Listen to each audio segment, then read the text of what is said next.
2. Sistem dan struktur politik dan ekonomi Indonesia masa demokrasi terpimpin 1959 sampai 1965. Perlu kalian ketahui, dengan dikeluarkannya Dekret Presiden pada 5 Juli 1959, Presiden Soekarno secara resmi menerapkan pemikirannya dengan mengganti sistem demokrasi parlementer menjadi demokrasi terpimpin.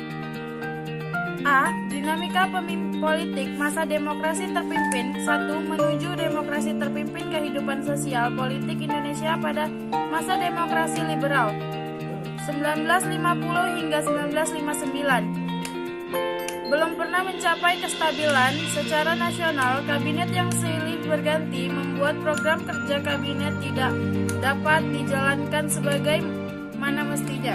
Partai-partai politik saling bersaing dan saling menjatuhkan. Mereka lebih mengutamakan kepentingan kelompok masing-masing. Hingga pada hari Minggu 5 Juli 1959 pukul 5 sore, dalam suatu upacara resmi yang berlangsung selama 15 menit di Istana Merdeka, Presiden Soekarno mengumumkan dekret yang memuat 3 pokok, yaitu 1. Menetapkan pembubaran konstituante. 2. Menetapkan UUD 1945 berlaku bagi segenap bangsa Indonesia dan seluruh tumpah darah Indonesia terhitung mulai tanggal penerapan dekret Presiden, dan tidak berlakunya lagi UUD sementara atau UUDS. 3. Pembentukan MPRS yang terdiri dari anggota DPR ditambah dengan utusan-utusan dan golongan serta pembentukan Dewan Pertimbangan Agung Sementara atau DPS. 2. Peta kekuatan politik nasional. Antara tahun 1960 sampai 1965, kekuatan politik pada waktu itu terpusat di tangan Presiden Soekarno. Presiden Soekarno memegang seluruh kekuasaan dengan negara TNI AD dan PKI di sampingnya. Kemudian pemberontakan PRRI dan Permesta pada tahun 1958 mulai memainkan peranan penting dalam bidang politik. Menguatnya pengaruh TNI AD membuat Presiden Soekarno berusaha menekan pengaruh TNI AD. Kekuatan politik baru lainnya adalah PKI. PKI sebagai partai yang bangkit kembali pada tahun 1952 dari puing-puing pemberontakan Madiun pada tahun 1948. 3. Pembebasan Irian Barat. Salah satu isu politik luar negeri yang harus menjadi pekerjaan rumah Kabinet RI adalah masalah Irian Barat. Wilayah ini telah menjadi bagian RI yang diproklamasikan sejak 17 Agustus 1945.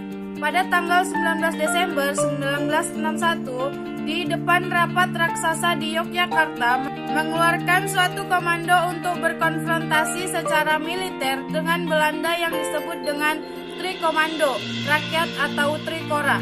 Isi dari Trikora yaitu adalah 1. Gagalkan pembentukan negara boneka Papua buatan Belanda. 2. Kibarkan sang merah putih di Irian Barat. 3. Bersiaplah untuk mobilisasi umum guna mempertahankan kemerdekaan dan kesatuan tanah air dan bangsa. 4. Konfrontasi terhadap Malaysia.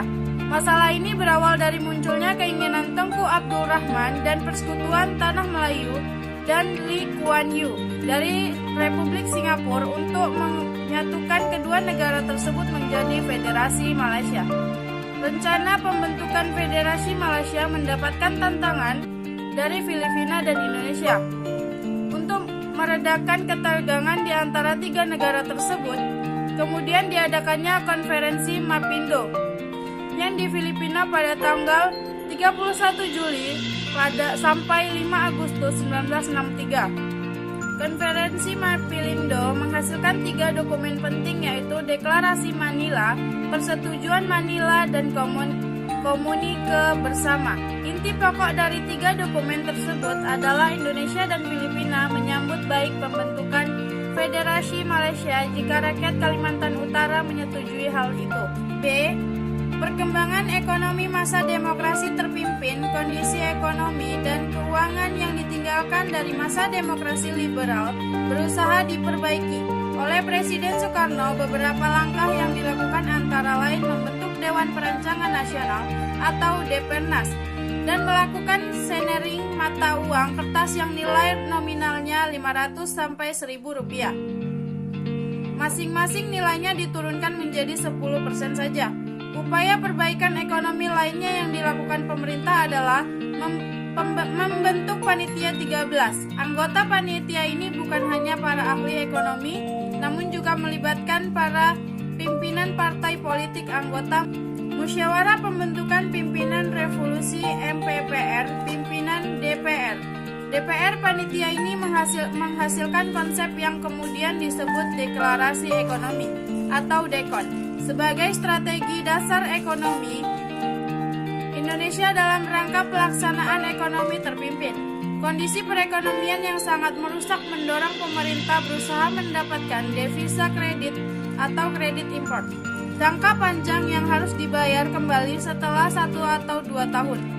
Baiklah, bila ada kesalahan kata dari yang saya ucapkan, saya mohon maaf. Wabillahi taufiq wal hidayah. Wassalamualaikum warahmatullahi wabarakatuh.